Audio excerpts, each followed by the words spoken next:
মানুষজন বলবে যে হুজুর সাহেব আপনি যে বলতেছেন যে একসাথে হাত তুলে দোয়া করা হাদিসে নাই, ঈদে মিলাদুন্নবী হাদিসে নাই, তো মাইক ব্যবহার করতে হবে, লাইট ব্যবহার করতে হবে, মোবাইল ব্যবহার করতে হবে, এটা কোন হাদিসে আছে?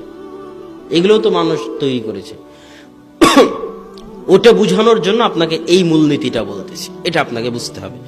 সেটা কি, দুনিয়াবি জীবনে আল্লাহ এবং আল্লাহ রাসূল যা নিষেধ করে গেছে তা বাদ দিয়ে কিয়ামত পর্যন্ত যা হবে সবই কি, জোরে বলেন, সবই কি হালাল। সন্দেহ হচ্ছে নাকি আপনাদের?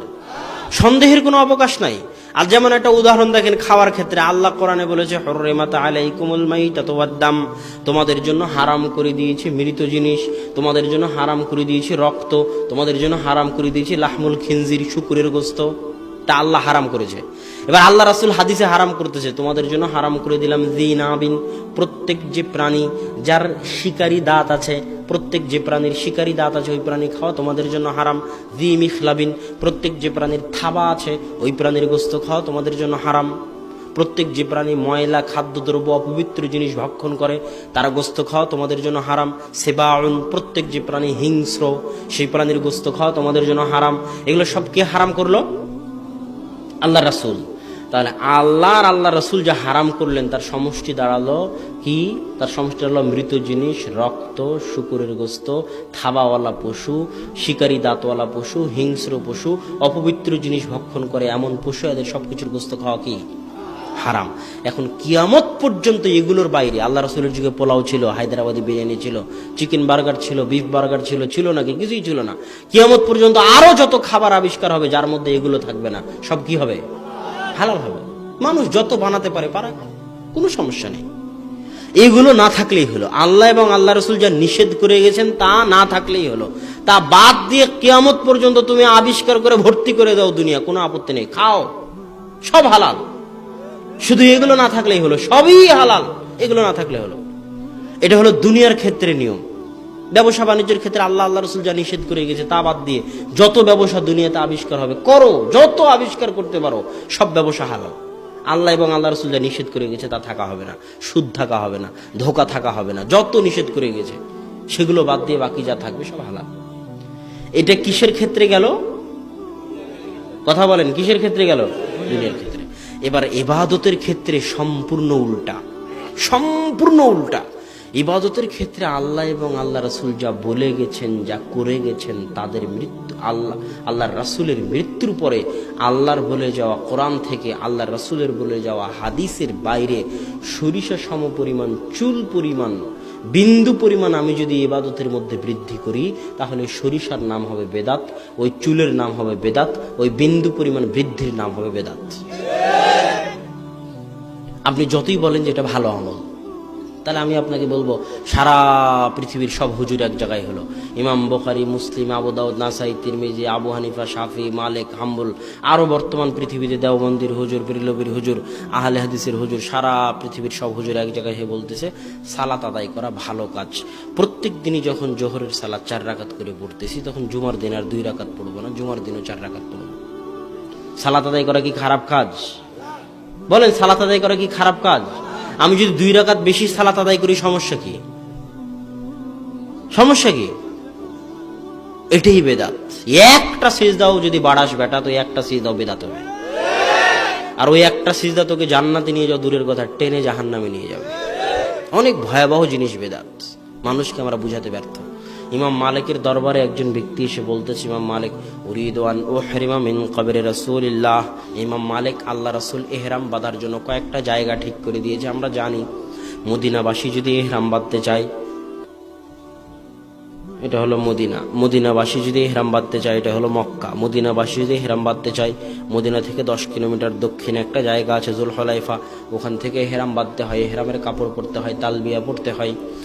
ইমাম মালিক, আমি ইহরাম বাঁধতে চাচ্ছি আল্লাহর রাসূলের মসজিদ থেকে, যেটা পৃথিবীর দ্বিতীয় শ্রেষ্ঠ মসজিদ, কাবার পরে শ্রেষ্ঠ মসজিদ, ওই মসজিদ থেকে আল্লাহর রাসূলের কবরের পাশ থেকে ইহরাম বাঁধতে চাচ্ছি।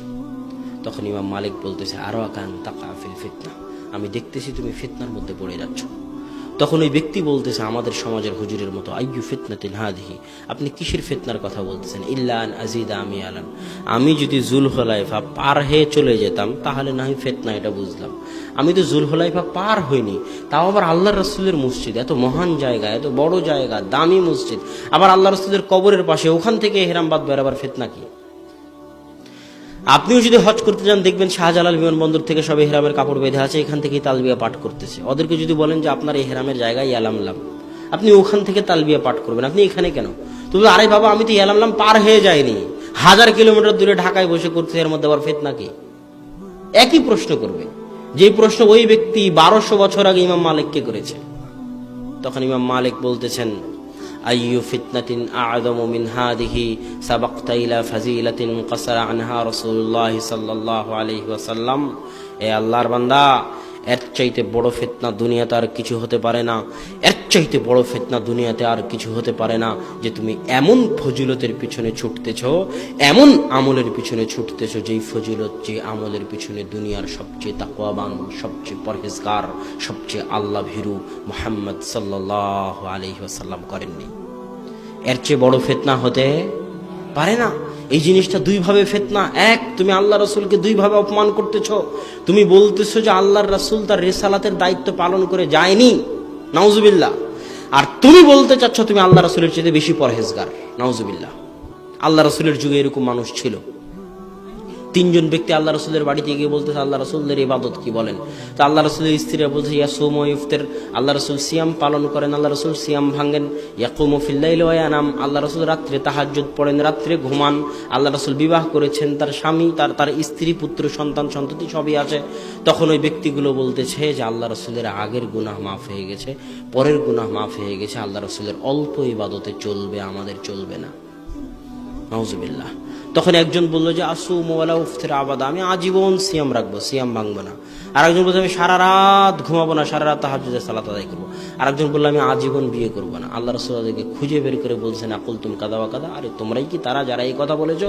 তো বলে হ্যাঁ আমরাই তারা। তখন আল্লাহ রাসূল বলেন ওয়াল্লাহি লা আন্নী আখশাকুম ওয়া আতকাকুম লিল্লাহ, জেনে রাখো আল্লাহর কসম করে বলতেছি, আল্লাহর কসম করে বলতেছি, আমি মুহাম্মদ আসমানের নিচে জমিনের উপরে সবচেয়ে আল্লাহ ভীরু, সবচেয়ে তাকওয়াবান, সবচেয়ে পরহেজগার।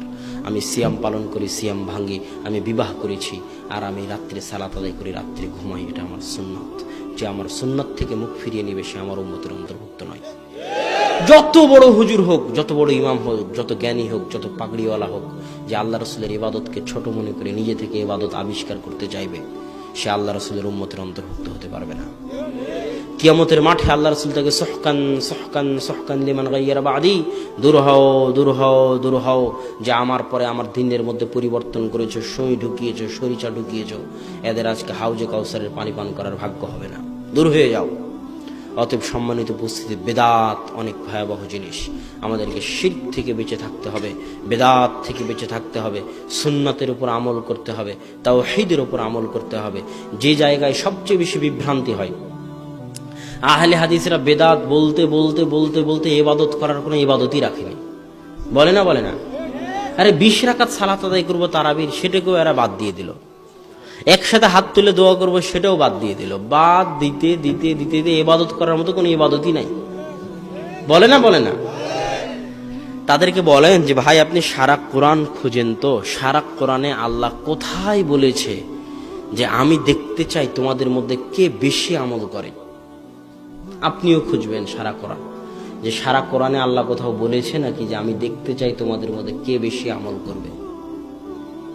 কোরআন খুঁজেন, সারা কোরআন খুঁজে দেখবেন আল্লাহ যেখানে আমলের কথা বলেছে ওখানেই বলেছে মান আমিলা আমালান সালেহ, যে সৎ আমল করবে।